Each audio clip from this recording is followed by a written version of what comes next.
welcome back everybody to another edition of Salute to Industries. And this is I guess a childhood favorite of mine. I grew up with John Deere tractors and everything like that. So, I mean, what kid probably didn't? And I should probably go out and get one for my daughter here for Christmas. But today we're featuring John Deere, and everybody knows the name and the brand. But let's do a little bit of a dive into the world of John Deere in the industry. And today we have David O and David B. we go by. But David Bostic and David Ottavianelli. Good job. Yes, thank you very much. I appreciate it. So, let's start with, it's a famous company. A lot of people know about it, but some people might not, right? The younger generations might not. Who knows what people know these days? But before we get into the industry and, we'll explore a little bit about what's happening economically and everything, can either David feel this? I don't know who's more for, who's this for, but can somebody talk us through, who is John Deere, the industry, and, what are you guys hiring for these days? Let's start there. Yeah, you bet, Don. Thank you so much, first off, to hosting us to get this word out about our company. We're very grateful for this. And, thank you to all the service members and families that are out there for what you do every day. And we thank you from John Deere and all the service members in our company and all our company members. So as everyone, heard about John Deere, we're a U.S.-based, worldwide manufacturing company, a leader in agricultural turf, construction, and forestry equipment. And it's all based upon really the focus is on the customer here in what we're doing. Why we're doing this, we feel that this is one way for us to have a sense of purpose in giving back to our veterans and the service that they have done to our nation. And we understand also that the transition can be difficult, right? And helping through a number of different ways. And this is just one way that we're going to talk about this, in addition to mentorships and other areas, initiatives to do that. And we feel it's a win on three fronts. One, for the service member, for us as a company to gain talent, and also our communities, our local communities. What we're looking at today is a wide range of opportunities that's available throughout the country for folks to consider. First and foremost, the area of greatest opportunity are the dealer technicians at our dealerships. There's over approximately 2,000 dealerships across the United States, located in every state, where we have opportunities for those dealer tech positions to help support the maintenance of our equipment and our customers in the field. The second area are in our manufacturing operations. So there's approximately 18 large manufacturing sites in the country that we're looking for production type of roles and support from technicians, assemblers, welders, mechanics, maintenance and skilled trades personnel, etc. Majority of those are located in the Midwest. Yeah, I was going to ask you kind of location of that stuff, but yeah, 18 plants. Wow, you guys have got a big operation going on. Yeah, and then the final area is salary and management folks to support those roles, both on the dealer side and in the factory side. So major locations for our facilities: Waterloo, Iowa; the Quad Cities here, Moline, Illinois; Dubuque, Iowa. We have factories in Augusta, Georgia, in North Carolina, and then also in Thibodaux, Louisiana, right? To be example. So a wide range of locations to consider. Yeah, a lot of different areas, a lot of different economies. Each of those states are different and supported differently. So this will be interesting to our audience, which a lot of National Guard, a lot of reservists, we deal with too, besides the transitioning soldiers and military spouses. So this will be interesting for them, So, but logistic wise, are you guys working from home these days? I mean, how are you guys as a corporation with the pandemic and everything that's going on for the main part? Yeah, so it's a combination of both. We're deemed essential, right, to help farmers continue the essential processes of providing food to our nation. Yeah. So our factories are working. We've been working through the entire pandemic, and we're continuing to build our products to help support customers. Well, and for those who are watching, it's December 11th, so pre-Georgia election, post presidential election. And right now they just started vaccine rollouts in the UK yesterday. So that's new for anybody who's watching as a context of time. So, but interesting to know that you guys went all the way through the pandemic. I'm sure that wasn't easy for everybody out there. So good on you guys. Well, let's talk about a little bit here about one, why work with John Deere? Like, why do you love doing what you guys do? Why would somebody want to come there? What's the culture like? You know, a little bit about that stuff. People like to understand, if you guys can expand a little bit. Yeah, Don, I'll take that one again here. We feel there's a great match and a transition for what you're doing in your military life to working at John Deere. First and foremost, a higher sense of purpose. We're helping those farmers, those construction workers, feed the world and build infrastructure and clothe the world. So a great sense of purpose that's involved in our company and what we do. There's also this team-based environment that is focused on serving the customer. It's incredible to see the high levels of collaboration in doing this. Also, another thing is a constant need for continuous improvement. How do we make things better? And making those improvements and doing that. Another area that's attractive to veterans, and it's great opportunities for growth, right? If you come in a certain thing, doesn't mean you have to stay there. We're willing to train our employees, give them different opportunities in various locations across not only the U.S., but even potentially the world. And then finally, just a market leader when it comes to paying benefits and attracting folks. People love to hear that. That's right. I'm suspecting this is the case, but you can tell me a little bit about this. The stickiness with people that work there, is it people are there for some period of time? I would take it. Do you see a big trend, like a rolling transition of people? Most people, the younger generations, leave jobs every couple of years these days, but older generations, I'm in my 40s, we tend to stick, at places longer. What's it like there at your company? Because the upward mobility, the benefits, are people staying around longer? Do you find? Yes, sir. Generally, yes. Of course, there's different situations, but it's a company that, once again, given those growth opportunities and the challenges that you see every day, folks find it very attractive to stay. Well, it's great to have the training piece. And we're trying to get David B a question here. What can we ask this guy? But let me talk about this real quick, because let's dive in a little bit about the Skills Bridge program, because we talked about the training and development. Can you guys expand upon what that is? Because that's with the Department of Defense. Is that Army specific? I can't remember that being a part of the Marine Corps. I can take this one. So there's two programs. There's Skill Bridge and there's Career Skills Program. Career Skills Program is the Army. That's the program that they have with the Army. Skill Bridge is for everybody else, all the other branches of the service. They're exactly the same thing. They just go by different names. Right. That is a DoD program. Both of them are. And what they basically do is they provide for up to a 6-month internship for transitioning service members to go work in private industry for the last 6 months of their contract. And it's good for the employers. It's good for the industry, because during those 6 months, it's considered an unpaid internship. They don't have to pay the candidates that are working for them, because they're still collecting a paycheck from the government. Okay. Yeah.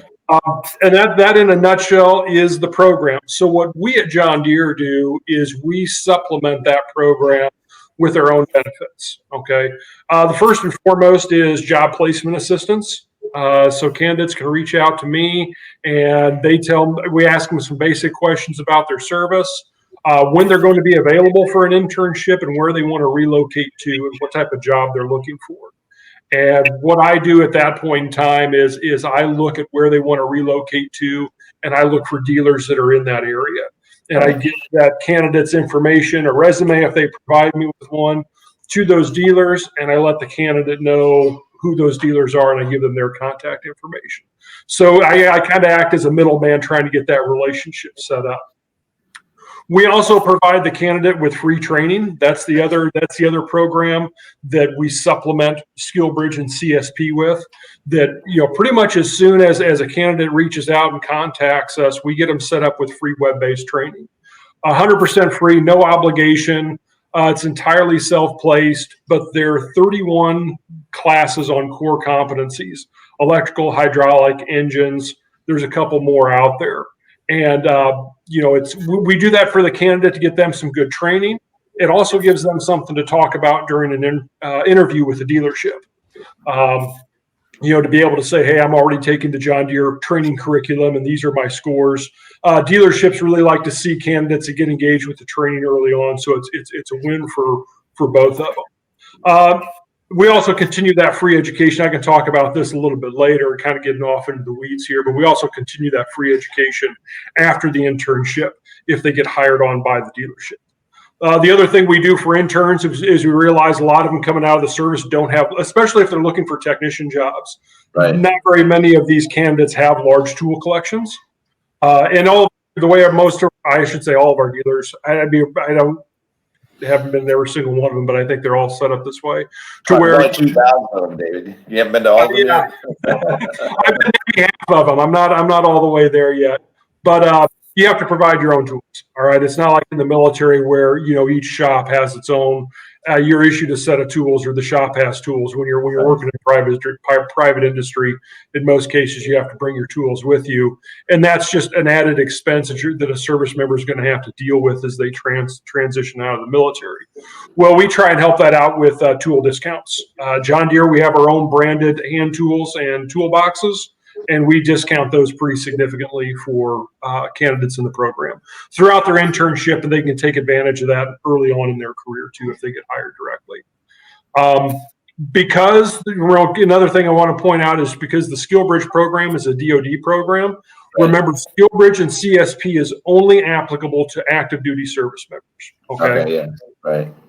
Now, the three things that I talked about, the job placement, the training, and the tool discounts, since those are our supplemental programs, we open those up to everybody. So National Guardsmen, reservists. What's that? Even military. We always ask about the military spouses. Oftentimes they get looked over or not looked over, but we want to make sure we're asking for their behalf. We don't have that for spouses yet. It's something that, as it gets asked to us more and more, it's something that we're looking into. But for right now, it's just the service member themselves. Yes. Okay. Yeah, and that's reservists, National Guardsmen, and certain qualifying veterans.